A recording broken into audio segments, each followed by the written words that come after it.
सिद्धि की शादी के बाद वो ससुराल चली जाती है। पीछे रह जाती है भाभी रानी। सिद्धि के ससुराल जाते ही भाभी कहती है, अरे वाह जी वाह, सारे कपड़े मेरे। हाय रे पैंट, अरे वाह वाह, मजा आ जाएगा।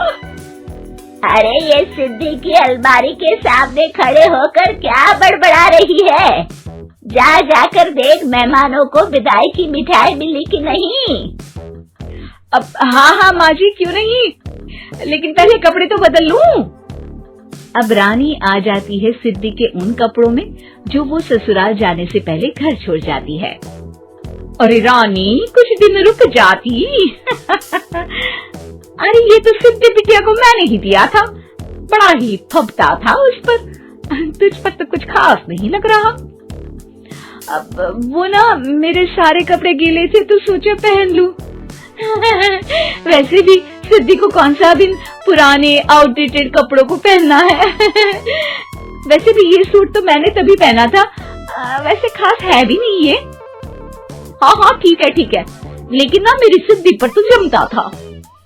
सारे मेहमान चले जाते हैं और सिद्धि ससुराल से मायके पहली बार आती है। अपना घर, अपना कमरा, अपनी अलमारी। ये बोलकर जैसे ही सिद्धि अलमारी खोलती है तो सामने उसके कपड़ों की जगह कुछ और ही रखा होता है। माँ, ओ माँ, जरा कमरे में तो आना। सास और रानी वहाँ पहुँच जाते हैं। रानी ने पहनी होती है सिद्धि की जींस और टी शर्ट। अरे भाभी, ये क्या? ये तो मेरी बड़ी ही महंगी टी शर्ट है, इसे आपने घर में क्यों पहनी है? अरे बहुत मिलती है दीदी ये चौक की मार्केट में, 150 में। ओ भाभी प्लीज, ये एरोपोस्टल है, 2000 की एक टी शर्ट। ओह 2000 में तो दीदी 4 साड़ी आ जाए। अब क्या बोलूं? भाभी, ये मेरी अलमारी में छोटू के कपड़े, तो मेरे कपड़े कहाँ हैं? मेरी अलमारी में? अब दीदी आपको कौन से पुराने कपड़े पहनने थे? माना भाभी, लेकिन मैं जब घर आती तो यही सब पहनती ना। अरे तुम तो बड़ी कंजूस हो दीदी। खैर वक्त आता है जब सिद्धि ससुराल के लिए रवाना हो रही होती है। अरे रानी, अंदर से सिद्धि का गिफ्ट ले आ, लड़की पहली बार ससुराल से मायके आई है। रानी अंदर जाती है और एक सिंपल सी साड़ी लेकर बाहर आ जाती है। ये लीजिए माँ जी। सास बेटी को गिफ्ट देकर ससुराल भेजती है। अगले दिन रानी एक सुंदर सी साड़ी पहनकर सामने आती है। अरे रानी, ये तो वो साड़ी है जो मैंने सिद्धि को देने के लिए दी थी जब वो ससुराल ले जाती, लेकिन ये तूने कैसे पहन ली? अरे माँ जी, ये साड़ी तो मुझे बहुत पहले से ही पसंद थी, लेकिन चिंता ना करिए, मैंने सिद्धि के लिए भी अच्छी सी साड़ी दी है। हाँ। तभी सिद्धि का फोन आता है। क्या माँ, कुछ अच्छा तो दिया होता ससुराल ले जाने के लिए। अरे पहले दिखा दिया होता।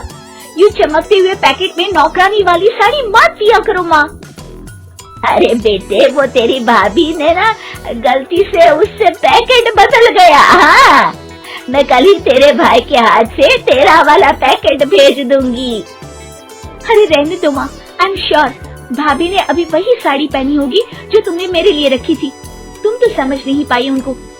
खैर छोड़ो, मैं ज्यादा बोलती अच्छी नहीं लगती, रहने दो, आपको उन्हीं के साथ रहना है, फिर बात करेंगे। सास को रानी पर गुस्सा आ जाता है। वो उसके कमरे में जाती है जहाँ वो शादी का एल्बम देख रही होती है। रानी, मार्केट जाकर एक ऐसी ही साड़ी लेकर आ, कल प्रतीक जाकर सिद्धि के घर दे आएगा।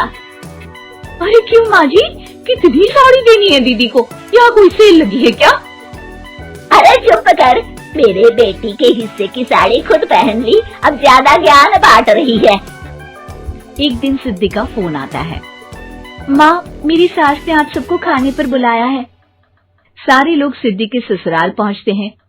खाना खाकर वो लोग निकल रहे होते हैं कि सिद्धि की सास सभी को गिफ्ट देती है। अरे बहन जी, बेटी के घर का खाना खा लिया, यही बहुत है जो आप ऊपर से गिफ्ट भी दे रही है। अरे बहन जी, आप भी कहाँ इन बातों पर विश्वास कर रही है। सास सभी को गिफ्ट देती है, लेकिन रानी को जो साड़ी देती है वो अजीब सी हरे रंग की लाल रंग के बड़ी छाप वाली होती है। अरे छी, ये कौन पहनेगा? सासू माँ को तो जरी वाली इतनी सुंदर और मेरे लिए ये नौकरानी वाली।